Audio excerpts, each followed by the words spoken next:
temën e energjisë e kemi pasur temë që nga viti 2022, domethënë kur për herë të parë ka ndodhur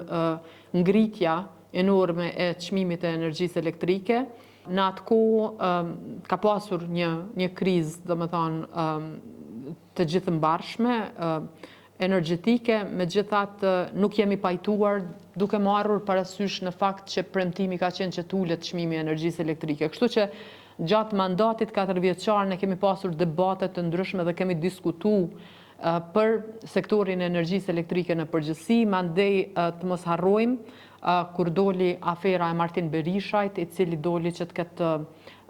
duke qenë ambasador i Republikës së Kosovës në Kroaci, ai në të njëjtën kohë ka punuar edhe si konsulent i genit dhe ka tërhequr para kësh në Kosovë në shumë prej 1.4 milion euro nëse nuk gaboj. Ka pasur një komision hetimor për rreth 6 muaj, domethënë aktorë të ndryshëm janë marrë në pyetje. Ma vonë si rezultati i atij komisioni hetimor ish kryeshefi i Kekut ka shku, domethënë sot është në akt akuzë të ngritur.